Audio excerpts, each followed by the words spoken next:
We're live, mate, so whenever you want to... All right, turning on my phone. One. Goodbye, social media and problems and staff shortages and things like that. Well, cheers. Cheers. Happy Friday. Happy Friday. Let's have Espresso Martini to start. Enjoying this Mr. Black Espresso Martini. Here we are. Real caffeine. So, who is Martin Hudak? Woof. There are so many titles and so many different job descriptions I could roll out, but... Personally, professionally, wherever you want to begin. I mean, I'm just one of those rare breeds who is always positive and happy about everything and try to spread the good vibes and don't be always negative and sad. Right. Just want to, create this positivity and spread that aura and energy across the different platforms in my bars, in the streets, around the world, social media. And I just want to share everything what I gain or I'm gaining every day. I want to share with everyone. Right. In a world that's black and white, you try to add a little bit of color. Yeah. Try to spread joy. 100%. Yeah. It's a good way of looking at things. I feel like part of the reason I enjoy being in Australia so much rather than America is that my friend really hit the hammer on the head here. I was talking to him about like the American mentality, and he's saying America is a culture of hustle, hustle, hustle. There's not so much of a culture of appreciation. Yeah. Whereas here in Sydney, one of the things I like is people, they approach life a little bit slower. They don't run when walking is fine. 100%. They walk rather than just take the bus, get from point A to point B. Yeah, I really witnessed that when I moved here 4 years ago. I was in London, pretty much similar culture, let's say, like in America, rush, run, hustle, business, everyone just, running. Yeah. I was so stressful. So when I moved here, I was like, whoa, I can still do the same things, achieve the same things, but I can walk, be on the beach, enjoy the sunshine, have a longer breaks, and be kind of more human. Yeah, exactly. Than like a robot. That's a good way of putting it. You know what I mean? There's a robotic mentality. Yeah. Like just rushing through life. So unhealthy, right? It's not healthy. I don't know, but I mean, to your point about like spreading a little bit of joy, a little bit of good cheer, I think that's a beautiful thing, and that's not to be understated. Which brings me into my next question. You've written this book, Spiritual Coffee. It seems that you know a thing or two about caffeinated beverages, more so than me anyway.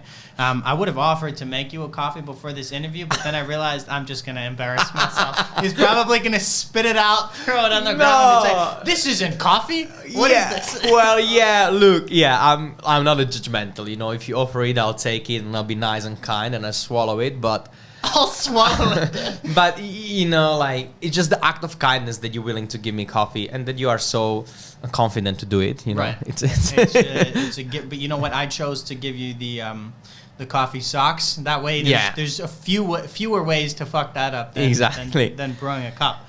But, I want to talk to you about, obviously, what you're passionate about, your whole life. I have lots of questions, but among one of the first is simply, again... Why do you love coffee? And how did you fall in love with coffee? Yeah, very simple. It's going back to my teenage memories. When you are underage, you cannot really drink cocktails. Yeah. So the first thing you can drink is a coffee, and you feel like adult. Oh, I'm having a caffeine. I'm a big guy. Of course, it's a coffee with it's a coffee with a lot of sugar and milk and cream and vanilla and whatnot. So I did that, and I kind of fell in love with the taste of it.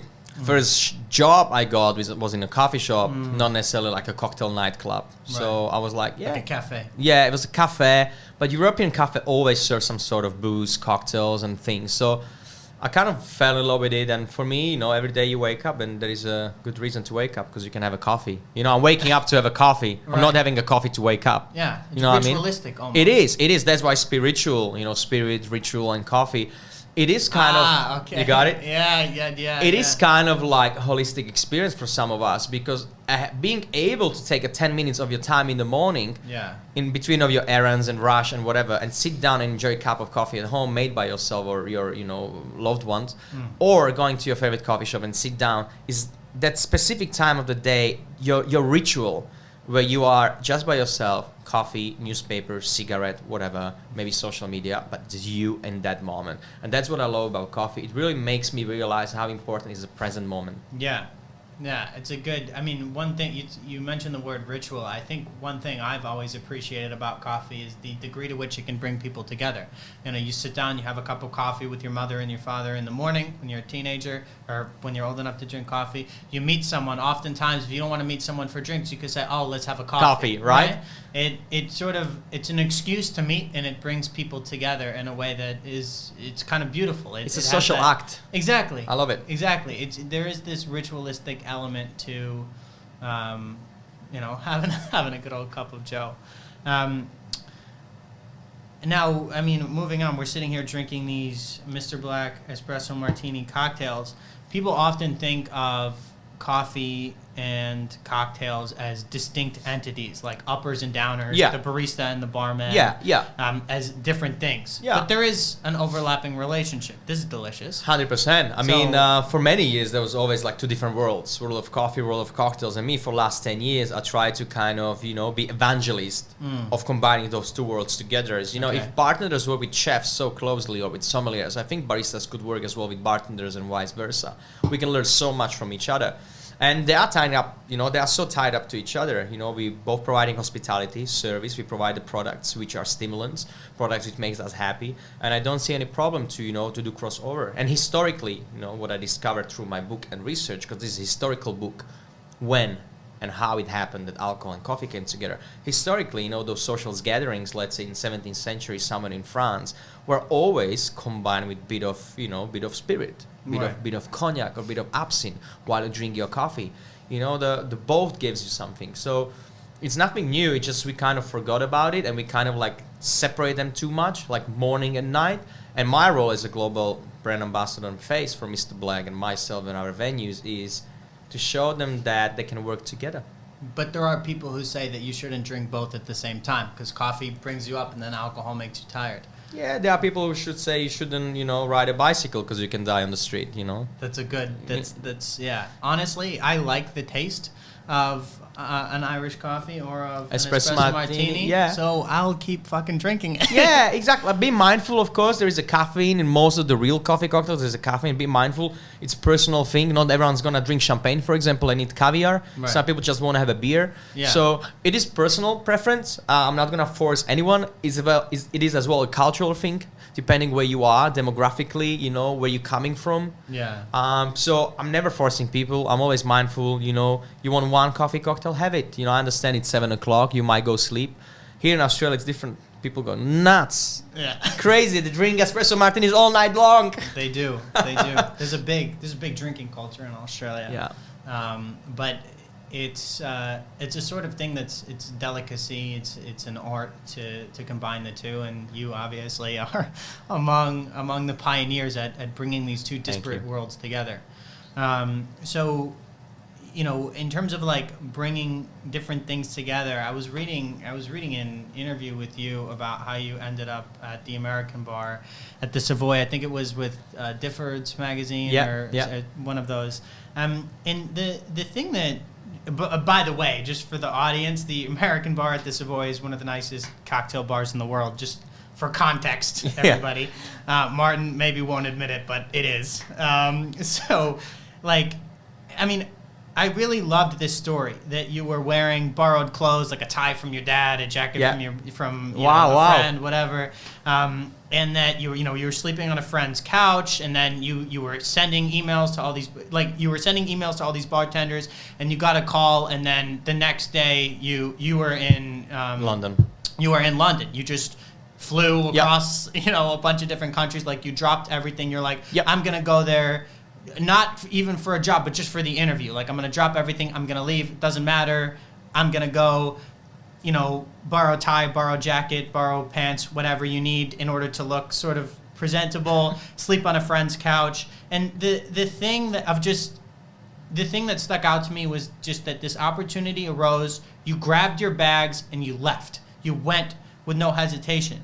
So there's this sense I get that, it's okay to have it not have it all figured out, but you have to try. When an opportunity comes, you have to grab it, or it's going to be gone. 100%. So, tell us the story from your perspective. I mean, people always, or from beginnings, they were like, you are just lucky, right? It's all about luck. I don't believe in luck.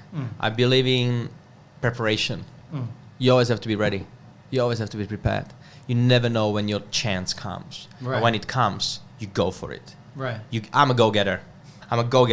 You tell me tomorrow there is something important happening in New York, and this is my lifetime moment to make a mark. You find a way to get there. I go and I'll do it. I'm a go-getter because I don't believe in luck. There is no luck. Or you do it, or you go for it, and you're ready to risk, lose, sacrifice, and you go. And that's what happened in 2014. I was one of the best bartenders in my country, in Slovakia, where I'm coming from. I achieved everything, and I started feeling a bit comfortable with myself. And I was like, okay, yeah, it's easy, But I want to move on. I want to go to Mecca of the cocktails, London, and the oldest surviving hotel bar in the world, American bar, the Savoy, 130 years old establishment. I said, if I want to get a job, I need to get a job at the best place, the oldest place, the most significant one. So when the phone call came, do you want to come for an interview? I said 100%. Yeah. And I flew there for the first time in my life to London. I got lost. I was late 2 hours, clean shaved and bleeding, and I borrowed all the clothes because I have no fancy clothes back then. And and the rest is history. I've been there for 4 years, and we became the world's best bar in 2017, best bar team. I won a couple of personal awards, and cheers to that.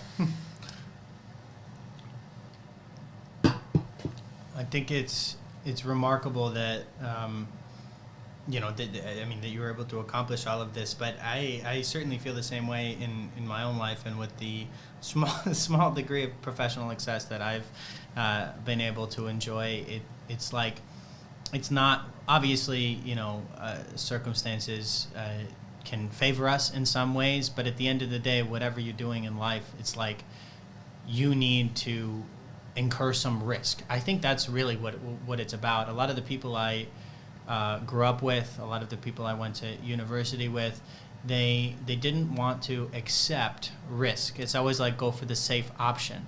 And then they complain about why they don't like the way their lives are going. The kids these days, they are too comfortable. And I'm a kid as well. Yeah. I'm a 31. We are too comfortable with what we have, where we are. And we don't want to get out of the comfort zone and take a risk because we don't want to lose what we have. Yeah. But people not realizing that what awaits you out there might be better what you have right now in this moment. And most of my ex-classmates and colleagues, they are stuck in the past. Maybe they're in jail or divorced with the kids and, loans and stuff like that, mortgages. Because they weren't able to take a risk. They were too comfortable living with the parents, not paying a rent. There's always a reason. There's always a reason not to get on that flight. Yeah. There's always a reason not to go. Your relationship, your dog, your job, your mortgage, whatever. At some point, you have to just leave with a backpack and, borrow whatever fucking clothes you need. Show up at the interview. Half the battle is just showing up. Showing up is important. It's like, and the other thing is that there's a Kurt Vonnegut quote I think you would like. Of all the words of mice and men, the saddest are it might have been, right? People sit there agonizing over what might have been, what could have been, if only they'd done something differently, if only they had traveled somewhere else, if only they had left a relationship earlier or pursued a relationship with someone else. But, I think it was Paul Ardoon said, and I wrote about this in my book, it's better to regret what you've done than what you haven't done. Right. 100%. And it's like, you need to, if you want your life to change, you need to go and try. And 9 times out of 10, maybe you'll fail. But at least when the window opens, like, fucking climb through it. You know what I mean? Like in 2018, when Savoy and all of that fame happened and I was on top of the Olymp, I knew I have to start again from beginning and take another risk in my life. Yeah. And that was the point when I said, fuck it. I'm going to Australia. I don't know where it is. I don't know anyone. No one knows who I am. But I want to go and start again. Hang up the white double-breasted jacket and show up in a hoodie. Yeah. Again, start and from here scratch. we are. Start from the scratch. Because I took the risk. Yeah. And I had so many opportunities around the world to take any prestigious job after the Savoy. Because, you are the hot spot. You're hot stuff. They want you. Hot commodity. Yeah, right? Coming off the Savoy. And I said to everyone, no, fuck you. I don't want that. I want to start from zero. Why? Why would you come here to the fucking island in the middle of the Pacific? I need a constant challenge. I need to start from beginning, and I want to bring something different, and I want to create an environment which can change and influence the society and community 4 years ago, none of the bartenders wear jackets and ties before in Australia. Yeah. None of the bartenders would say, "Good evening, sir and madam." Yeah, exactly. Right? So we brought a little bit something different, something European, and we kind of create a buzz. And they hate us and love us at the same time, but we are different. And that's what I wanted to create here. I wanted to create a 5-star environment with kind of relaxed ambience, bit of fun and entertainment, but still you feel like you are in New York, London. I feel like I'm in New York. When I'm at Dean and Nancy, I'm not in Sydney. I mean, it's part of the reason it's a refuge. I was there last night. I was at Maybe Sammy and Dean and Nancy, and Maybe Sammy reminds me of Paul's in New York. Paul's Casablanca is a little club in New York, and then Dean and Nancy just reminds me of some of the great hotel bars of the world, and it is a hotel bar. I go there to be in New York, and while I'm there, you know, I'm not in Sydney anymore. It's a strange feeling that you can go to a place and you can be transported. It's very fucking far from a pub. It's not a pub. That's the beauty of the bars. Escape from reality. We want to take on the journey and forget about everything what's happening down there on the street. You know, escape. You know, I don't know if it's so much of an escape.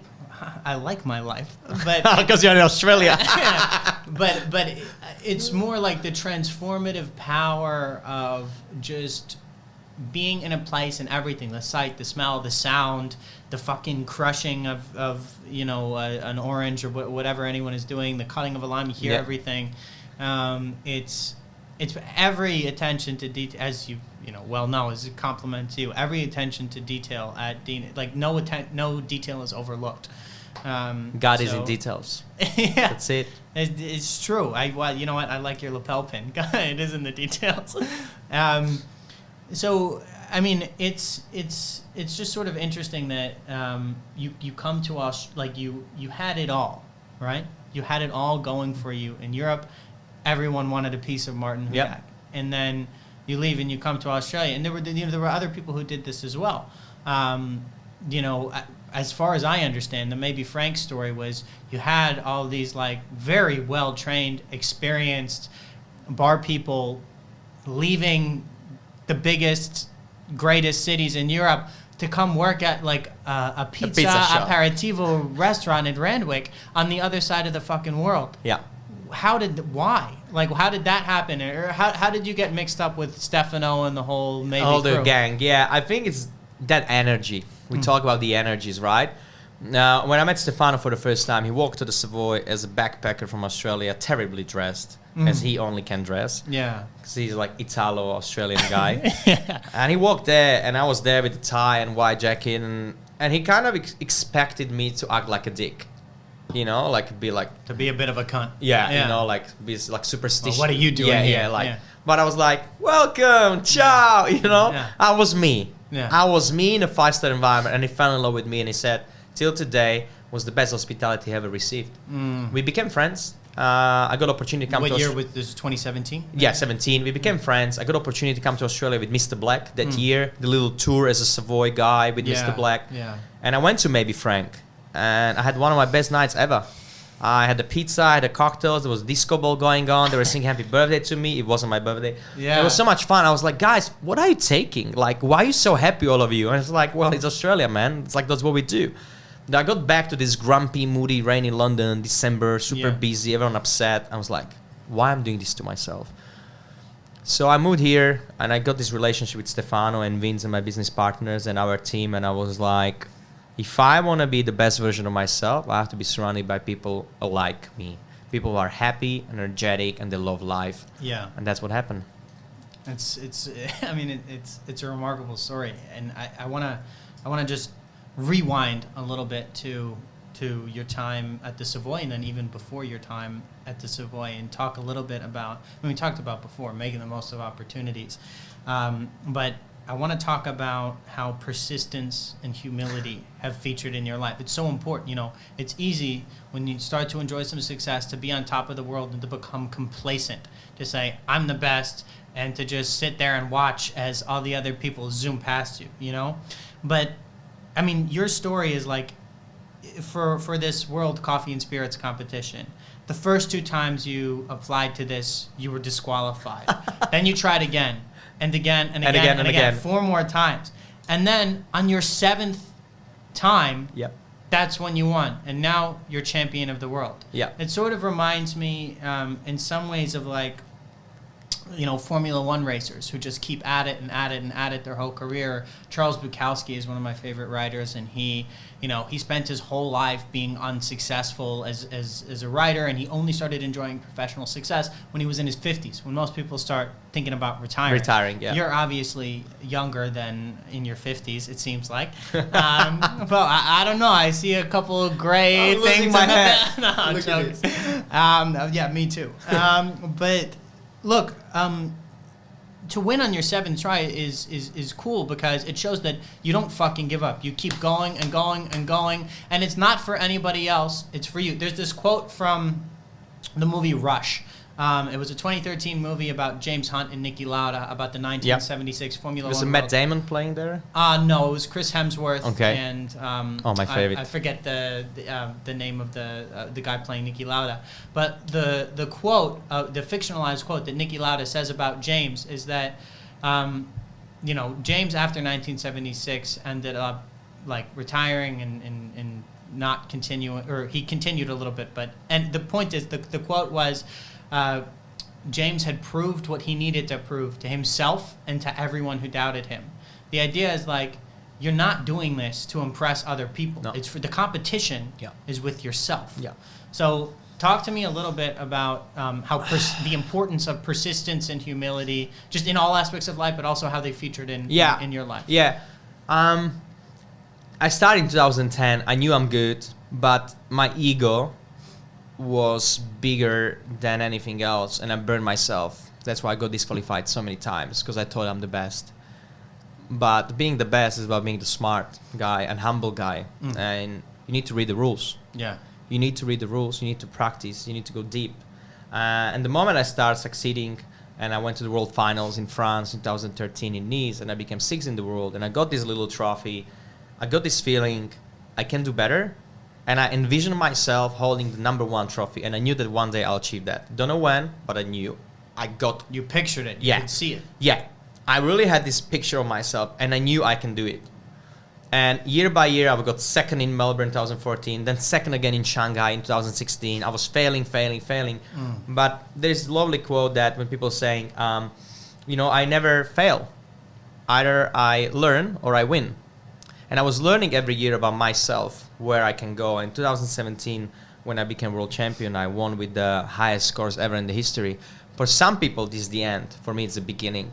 Because for me, the winning something is not to put a trophy on the shelf and be like, that's it. For me, it's the beginning of the journey where me, with the title, I can go around the world and share my experience and my passion. And you said about the progress and confidence and all of that. I believe, and that's the quote I created. Hopefully one day people are gonna repeat it after myself. But I feel like confidence is the enemy of progress. That's a good point. No. If you are too confident, you're not progressing. Always doubt yourself. I'm doubting myself every day. At my job, as a mentor, as a bar owner, as a colleague, I'm doubting myself as a partner. I'm doubting myself as a human being. And only then, if you doubt yourself, it keeps you on the feet, on the tiptoes, being like, keeps your feet on the ground. You know what I mean? Like, okay, what's next? How can I be better? What can I do? How can I improve myself? It's I think of this concept of reinvention. You have to be willing to constantly reinvent. Not necessarily, excuse me, I'm stuttering. Not necessarily everything, right? But you come to Australia and you start over anew. You maybe try something out at the bar. You try a menu, it doesn't work. You start over anew. You try new cocktails. You try a new food menu, whatever. I remember the menu at Dean and Nancy, the original menu. I remember having the hamburger on one of the first nights that it opened. And it's so different now. The Stardust menu at Maybe Sammy. At Maybe Sammy. I know months and months and months probably went into creating that. The idea that you need to constantly be willing to learn and to change. I was talking to Andy Bellin, he's a professional poker player, on this podcast a couple weeks ago, and he was talking to me about the concept of life being an infinite game. right? That in he was talking about poker, right? Sometimes like you're losing in poker, but it's okay because you're learning and like it, maybe you lost that game, but you haven't like lost in the whole game of life. And so many guys like towards the end of the night, they'll accelerate their aggression and they'll end up playing worse because they can't live with the idea of losing. Even just a little bit, right? But if you step back for a second and you think of life as an infinite game, it's like you're not actually, maybe you lost that round, right? But you haven't lost, or maybe you lost that battle, but you haven't lost the war. Life is constantly progressing, and so you can always, when you said you have to like fail forward. You have to constantly, be saying, okay, maybe this didn't work out, but I've learned something from it. It's important, I think, in all aspects of life, but especially in this trade, to be able and willing to reinvent, not to be complacent, to say, I have all these awards, or I'm the best, or this bar is the best, nobody can ever touch us. Because the truth is, all it takes is some other kid who's really scrappy and hungry to say, fuck you guys, like, I'm going to make it my life's business to get better. You should never stay in, like, complacent. And I want these people around me. Because these people are going to push me to be better. I need a competition. I need someone to be better than me and be like, fuck you, Martin. Maybe group, what you do, we can do better. Do it. Because that's what keeps me hungry and do more. Right. I love it. Yeah. And every time I travel to different country, I'm coming back so humble, being like, wow, there's so much we have to do, we can do, like when you see the world, like it's just crazy. But there are some people, something bad happens, they get fired or something doesn't work out and they just give up, or they say like, I don't want to do this. What do you say to those people? We had many people past in the history in Maybe group. They were giving up too quick because they had this picture or vision of them being on a spotlight and being another Martin Hudak or Stefano Catino. But it didn't happen like that. It took me 10 years to be where I am. These kids want to be there in 10 weeks, right? 10 months. What we're missing these days is patience. There is not enough patience in our generation. Everyone wants to be manager. Everyone wants to have a new car and an Apple Watch and have a fancy clothes, and everyone wants to go for holidays. We don't have that. There's no patience, and I'm so upset, and I'm trying to explain people, wait for your opportunity. It will come, but have to work. You have to work hard and prove yourself. It won't come just like that. But unfortunately, that's the generation these days, People are in love with the product, but not the process.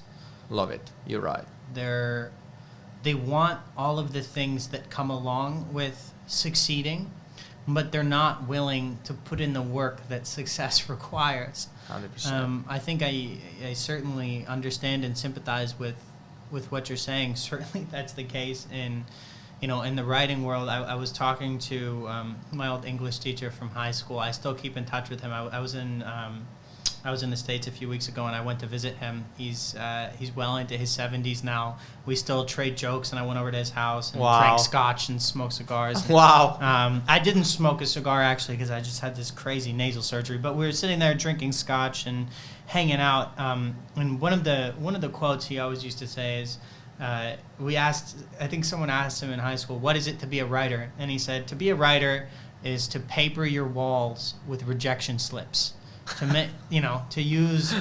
make wallpaper out of all of the rejection slips that you get, because things used to be sent by mail back in the day, and that sounds a little bit discouraging to some people. And when I was first starting out in this whole racket, of course there's a lot of rejection. When I was writing my first book, everyone said you should. It was a memoir. I wrote a memoir when I was 21, and most of the people I talked to about it said, what the fuck do you have to say at 21 years old? Why is anyone going to read a memoir who's, by a 21-year-old?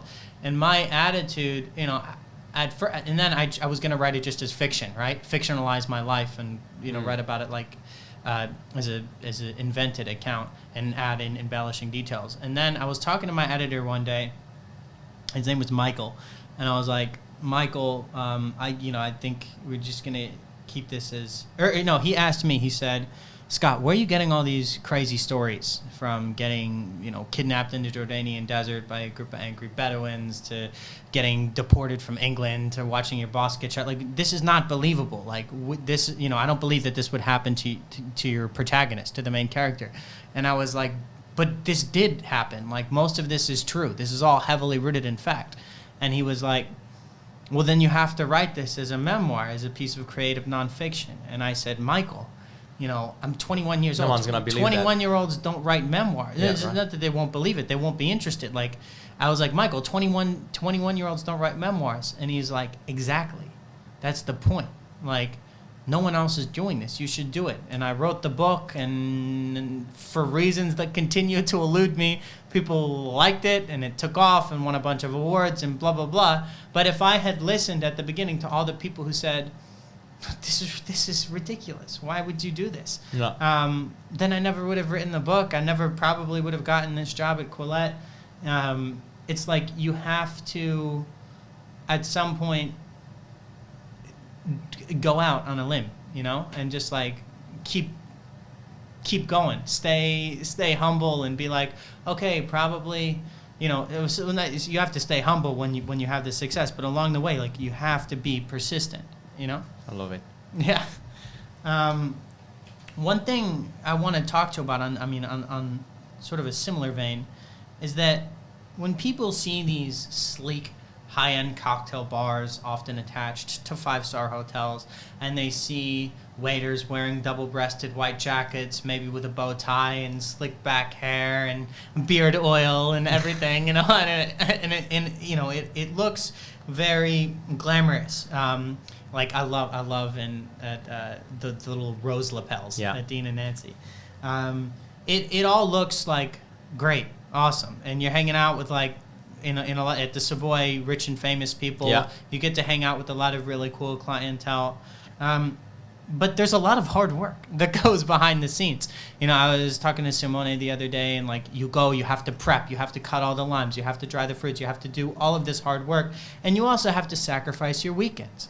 Maybe Sammy and Dean and Nancy are open Wednesday to Saturday, or Wednesday, at night, and it's like, it's not necessarily all wham glam, thank you ma'am. Like, there's a lot of hard work and sacrifice that goes into this. So what do you wish people understood about this business? Hospitality business, or whatever you just described now, what's happening, it's like this very infamous picture of a swan on the lake.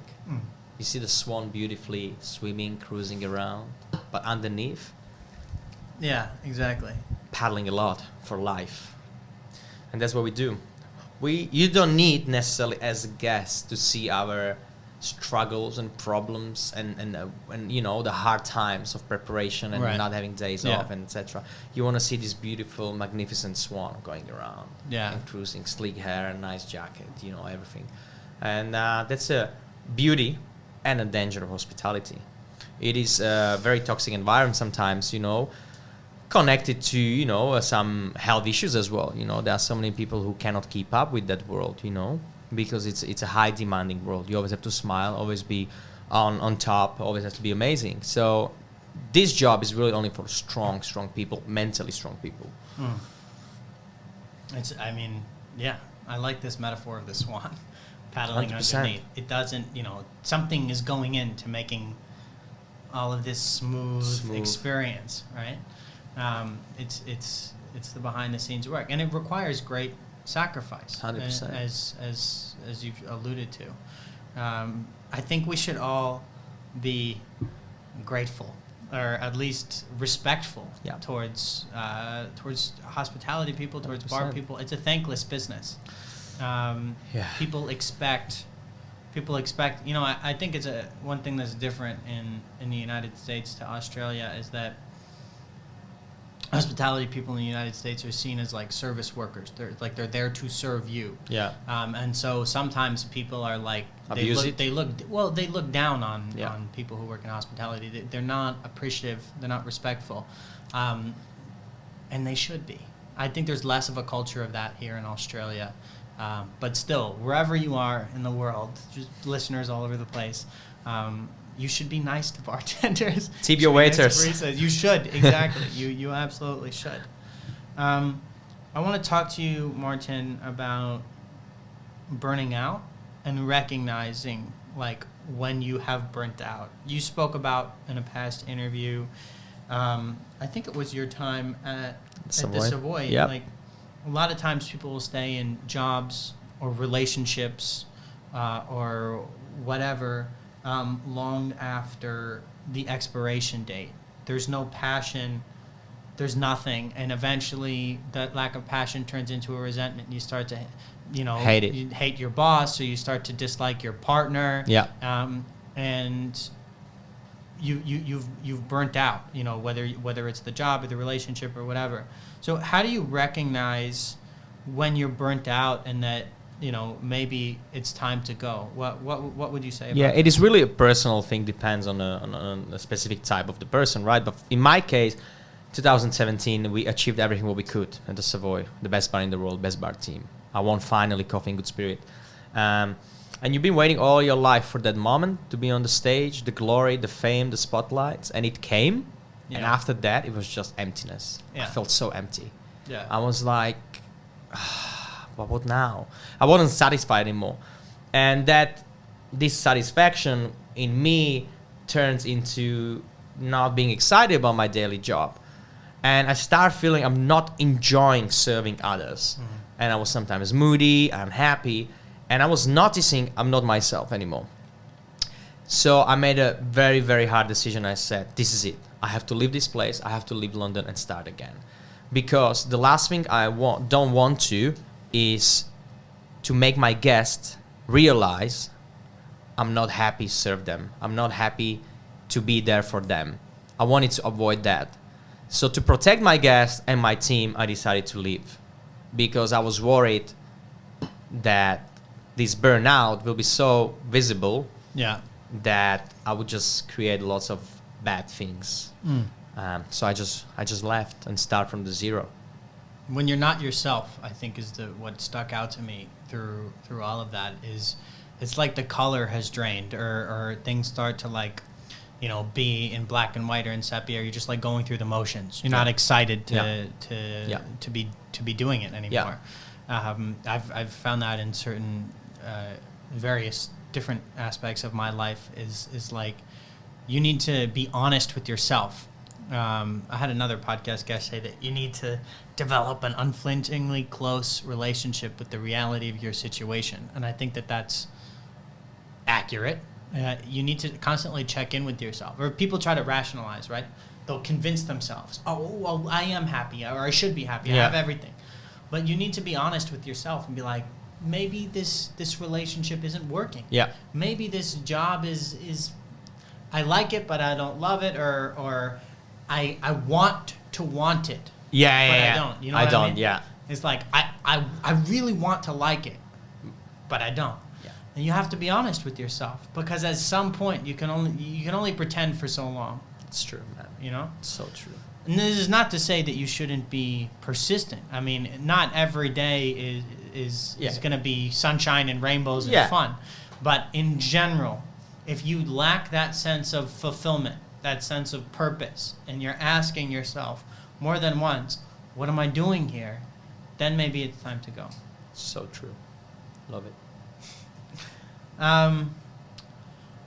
Martin, what is, or I guess not what is, but how did you sort of come up with this vibe of Maybe Sammy and Dean and Nancy seems to be Rat Pack chic, Sammy Davis Jr., like all of that type of thing. Like, why is that? What about the Rat Pack appeals to you? Well, for some reason, like me and Stefano and Vince, my business partners, we like the same thing without knowing each other. But when we met, we were like, I love Fly Me to the Moon. Oh, me too. Oh, did you see this? Oh, yeah, I saw that. Oh, have you been in, Vegas and this and that? So we kind of align, and we realize that we are so alike.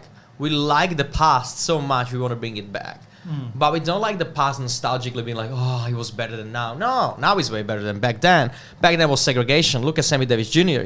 All of that human rights problems. Of course, we have them today, but we're living in a better world than 50, 60 years ago, right? What we like was the entertainment aspect of it.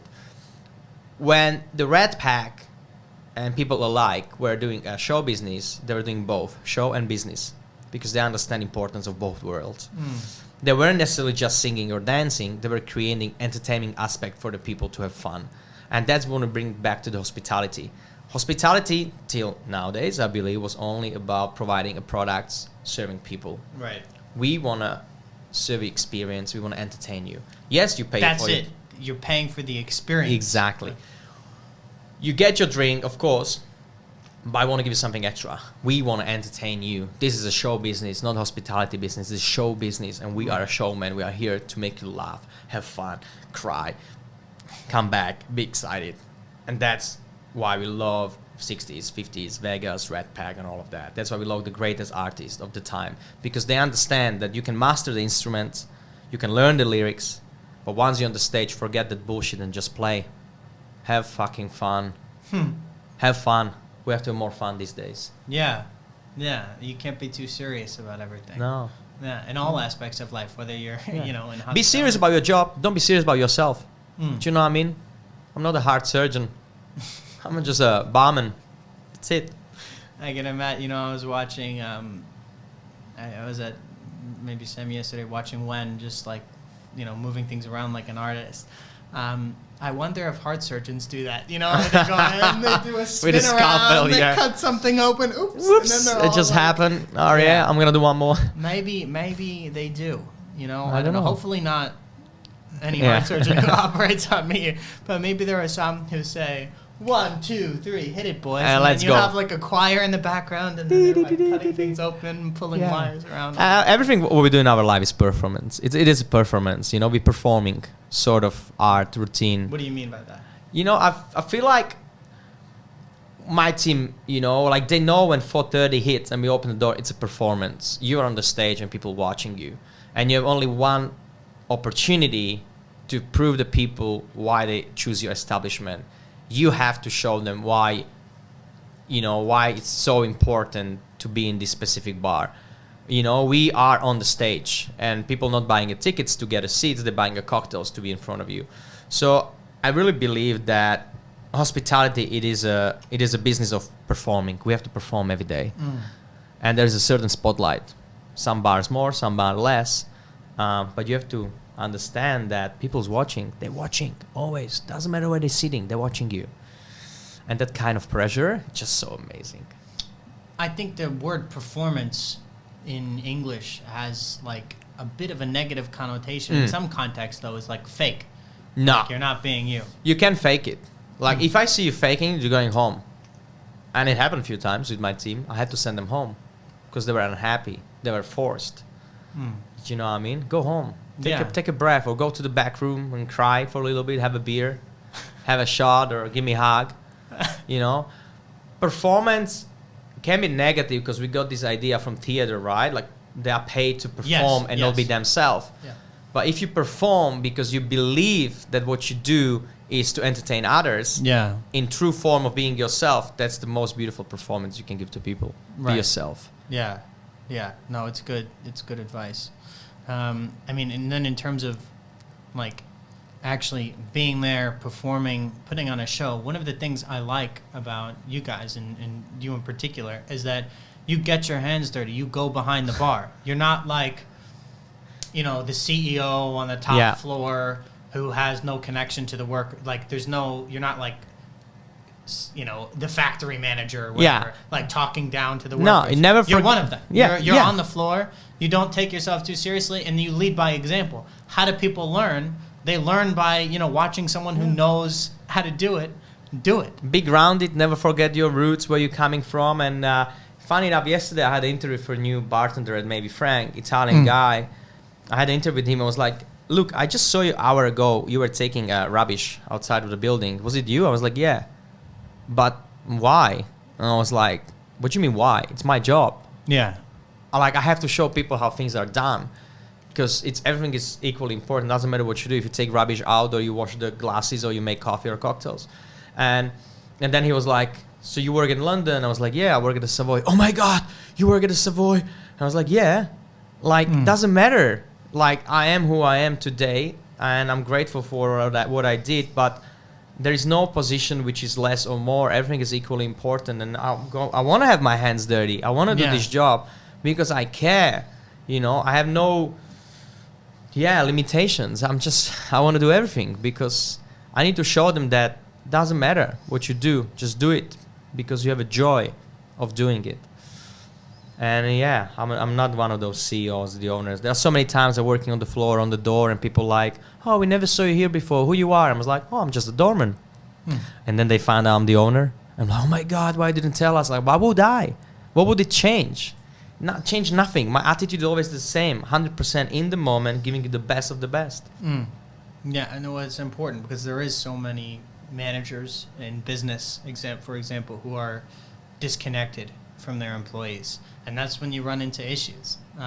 It's like when you become sort of out of touch with what's going on. And politicians are like this all the time. Like they're not of the people. You know, they have no idea what's going on at the ground level. They sort of occupy a space that is totally separate from the actual experience of everyday people's lives. And so, I mean, as far as hospitality goes at the bar, it's like, to another degree, it's like, of course you have to get your hands dirty. How are you going to teach, when, for example, to be the best, when as a bartender at Maybe Sammy, how are you going to teach him to be the best bartender if you don't show him? Like, he needs to watch you doing it. Like anyone, if you want to be the best, you need to learn from the best. And in order to learn from the best, you need to be there with the best watching them. Of course. Lead by example, and 100%. And I'm learning every day from others. I learn respectively from all of my team members. Martin, we don't have to get into this if you don't want, but I'm just curious. Do you ever go home? Do you ever go back to press off? And what is that like? Wow, you are so prepared with the questions. You even know my city.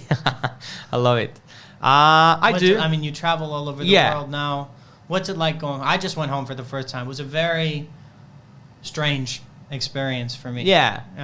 Home is a place where I feel vulnerable, where I can really cry, being taken care of. I've been taking care of other people in my life. When I go home, it's really, mom's hands and kitchen and everything, Yeah. I went home for the first time February after 3 years. Saw my family, my daughter. It was interesting. Parents getting older, kids getting older, just everything going so fast, Yeah. I'm grateful for every moment I have with them. Actually, I'm going to see them in a week time. I'm flying them to Rome. Oh, nice. So we're going to see each other in Italy. It is very emotional. I just want to give them back as much as they gave me, and I feel so grateful for the childhood I had. Yeah. And I want to make them proud of who I am and what I do in life. Right. I'm not just a guy who served a beer in a pub, because that was kind of idea 20 years ago about my job. Yeah. I really want them to realize that what I achieved is because of them, because they believed in me. And it's such an amazing, rewarding feeling to see my parents being proud of me, seeing me in newspapers, in the podcast, and even if they don't speak English, but they're like, oh yeah, he was in the radio. Yeah. It is emotional. I don't really talk about private life a lot. I don't talk about my emotions a lot, to be honest. Sure. I am a vulnerable guy, and I have my down moments. But I had an amazing childhood. I'm very grateful for my family, and I wish everyone would have people like me around myself. Yeah, it's amazing. I love them. Good. Yeah. Shifting gears, I had a couple weeks ago on the podcast an art forgery expert, and that episode hasn't come out yet actually, but he's like a art forgery, art crimes expert, and we were talking about painting forgery, sculpture forgery, olive oil forgery, wine forgery, and then it got me thinking about coffee forgery. Is that a thing? Have you ever heard of this? Of people taking shitty beans and saying that they're expensive beans, or is this, I don't know. If you don't know about this, we don't have to talk about this. I never heard about it with coffee, to be honest. It's pretty common with the alcohol, booze, but coffee, not yet. Yeah. Well, maybe I have a business plan now. Well, you wouldn't be the first one. There is one company called Starsucks. I'm sorry, no. No, there are big companies who are claiming to be, fair trade and Star Alliance and all of that, eco, whatever, bio. But most of the time, those greenwashings are just, bought by money, not by real facts. Yeah. So that's the only one way I will be careful about coffee. Yeah. If it's too much of blah, blah, blah, blah on the labels and it's just too much this and that, maybe reality is somewhat very different. Right. What's your favorite cocktail? Woof. What's your favorite girlfriend? Perfume, car. It's always changed. It's kind of different. It depends on the feeling and mood. Lately, I'm drinking lots of whiskey cocktails. Manhattan, Old Fashioned, Wee Carré, Boulevardiers, Bobby Burns. What's a Bobby Burns? Bobby Burns. It's like, think about Manhattan, but a bit of like herbal liqueur inside. So it's a bit on the sweeter side and herbaceous. Good for the winter here. Right. Inspired by, one of the legends in Scotland. So I like classic drinks. I'm a classic guy. I go around the world, you find me in like those, Chesterfields, cigar and glass of scotch, and I'm a classic guy. Right. I don't go to nightclubs. Me neither. Sometimes I go to crazy karaoke in Korea or Japan for fun with locals, but I like classic things. I believe in the classic cocktails, and because it worked for 100 years, 200 years for a reason. Yeah, I drink pretty much exclusively old fashions. I did try a couple of the what is the Prince and the what's on the Maybe Prince and the Showgirl? Yeah, but that's creamy one. That was well, I wanted to try something totally different. Because normally I will only drink an old fashioned. But I was like, you know what? Okay, so when you come next time, I'm gonna give you my old fashioned. Okay, I'm gonna make it for you. Try one of the famous Martin Hudak old fashions. Is there a cocktail that you have invented that you're especially proud of? Yeah, 100%. It's in my book actually, and it's pretty much everywhere I travel. There are a few bars around the world serving this cocktail. Here it is, commercial break. 2015, I created this cocktail at the Savoy. It was a twist on Espresso Martini. I didn't want to use vodka because it was boring with no flavor. So I used rum. Yeah. Something tropical, something sexy. White rum? I used dark rum. Really? More aged, dark, spicier. And then instead of normal sugar you put in Espresso Martini, I use almond syrup. So you get almonds. Espresso, Mr. Black, of course. And then I was like, I'm missing something. So I add fresh pineapple juice. What? But then you think about coffee and pineapple and everyone's like, what? This cannot work. But when you think historically, a pineapple, almonds, and rum, that's a classic recipe and DNA for tiki cocktails. Yeah. So Don Beachcomber, Trader Rick, Honolulu, Chicago. Think about these tropical cocktails like Zombie, Pina Colada, Mai Tai. Yeah. I was like, what I've just done, instead of Espresso Martini, I create Espresso Martiki. So like a tiki riff on Espresso Martini. Is that what it's called? Yeah, Espresso Martiki. Tropical, sexy, garnish. Pull it up. Garnish with fresh flowers. This is it. Let me see. Yeah. So it's a lighter tropical version. Super, super easy to drink, fresh, good looking, edible flowers. Because like when you go to Hawaii for a holiday, they give you flowers. You have flowers on your drinks, banana dolphins, umbrellas, all of that. Who serves this in the world? Like there are a few places around the world you can find it. Savoy still or no? Yeah, if you ask it, they give it to you. And what about here in Sydney? Yeah, it's on the menu. Really? Since day one. Okay. For the last 4 years. Just be like, I want to... Just at Dean and Nancy and... Yeah, you can ask. Or if they don't know, they're going to get fired. Espresso Martiki. Yeah. Can I get it at Sammy Jr.? No, we don't have pineapple juice, sorry. Okay. I'm going to ask Georgia to buy some for you. You should, please, just for me. Just for me. Just keep it in the fridge just for Scott. Yeah. So, I think the answer is yes here. You've noted in this book, and from what I have gathered, the type of glass that the cocktail is supposed to be served in. It's important.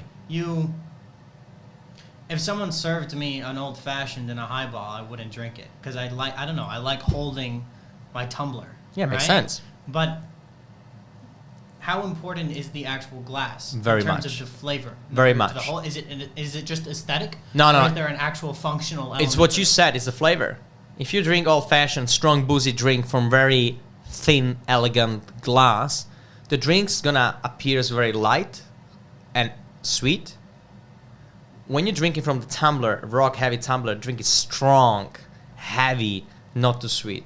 It's a perception of your feelings. Yeah. It's crazy. We did test many times. Same drink, different glassware. Glass where you cannot see the liquid. You couldn't tell what it is. The blue glass or black glass. It's the perception. Our eyes and our senses really, really change everything. It's so amazing to see that. That's interesting. It's just crazy. Well, so why is it that sometimes when I order whiskey just straight, Suntory or Macallan or whatever, even at Dissonance, they will pour it in it's not a wine glass. It's like a snifter tasting glass. Yeah, what is that? Sherry glass. Because when you have a neat spirit, you want to evaluate the senses of it, same as a wine. You want to appreciate the spirit on its own as a wine. So you want to swirl it around, give a little sniff, give a little taste. This experience is different. It's not a cocktail, it's a spirit on its own. Once you mix it, then you put it in a cocktail glass with the ice. Right. Martin, what is the hand cream cocktail at Dean and Nancy? I have so many hand creams because oftentimes so you're taking them all the time. And I say to Alessandro, or Simone, I'll have a hand cream. Put them in. I have many. But what's this cocktail? So what's the idea behind it? It's very strange. Explain it to people because, Like normal when you go to cocktail bars, they garnish the cocktail with orange peel, lemon peel, whatever, like a zest. They create this aromatic experience on top of your glass. They put the citrus inside, but usually disappears quickly. We are thinking how we can enhance the experience of the smell and prolong the experience even after you leave. So your hands are vessels, are tools for carrying those smells with you. So we made our homemade hand cream scented with the coffee and vanilla to complement the coffee vanilla cocktail. You put it on your hands, you smell it. Every time you take a sip, you smell your hands as well. 80% of any experience is what you smell, not what you taste. That's why we're wearing beautiful perfumes. On the way home, a little bit tipsy in the taxi, you're like, that's a cocktail from Dean and Nancy. Yeah. We want the experience come with you back home. Right.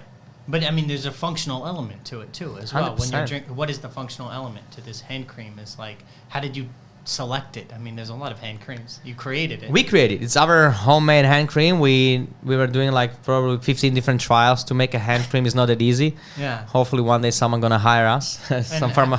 How does it work? It's just I think this is interesting. You put cream on you, and then you think there's an aromatic. So we give you a cocktail with a hand cream. We tell you to open a hand cream, put it on your hands first. Moisturize your hands. Yeah. Smell them, and you're like, that's coffee and vanilla. And they take a drink, they taste a sip, and it's the same sensation you have in your nose, you have on your taste palate. You're like, it's the same thing. So it's kind of like breaking the ice and boundaries with the guests and playing with them. Right. And giving them experience, being part of the experience. That's very important. And hand cream, everyone loves hand lotions. Everyone does love hand lotion. I know, I have many of them. I think most people have an idea, probably not a good one, but most people have an idea of how to make like an espresso martini or an Irish coffee at home. They want to have like pre-drinks or whatever before they go out. Like, it's not that hard to Google a recipe to make one. But, I was wondering if you have any tips or tricks for if you're going to do this yourself, if you're not going to go to a cocktail bar and you're just going to have some with friends. Is there like something small that you could do to give your espresso martini, for example, an extra little kick, spruce it up a little bit? I know like a magician never reveals his secrets, but do you have any little like... Yeah. I'm here to share. Look, I'm here to share. First of all, it's called espresso martini for a reason. Espresso. Your coffee has to be good. If you're espresso martini or Irish coffee or you're having a shitty coffee, there's going to be a shitty result. An instant coffee. Yeah, right, for example. So, yes, vodka is important, whiskey is important, whatever, but focus on the coffee element as well. Use good coffee, know where it's coming from, know when it was roasted, grind it freshly, brew it freshly, or just get it from the local coffee shop. But make sure you use as fresh coffee as possible. Very, very important. Make sure you have a good quality ice, not the cheap one from Coles or Woolies, but like proper ice. Make sure you chill your glasses or like put them in the freezer for a little bit. Okay? Use the proper bar tools and technique. Those little steps one by one makes a massive difference. But start with the coffee. Whenever you do coffee cocktail, it's all about the coffee. It's not about your vodka and crystal glasses. Yeah, exactly. All right? More advice, come to see me in Sammy Junior, Maybe Sammy, Dean and Nancy. Martin Hudak, thanks so much for Thank you very much. Thanks, God. Thanks a lot.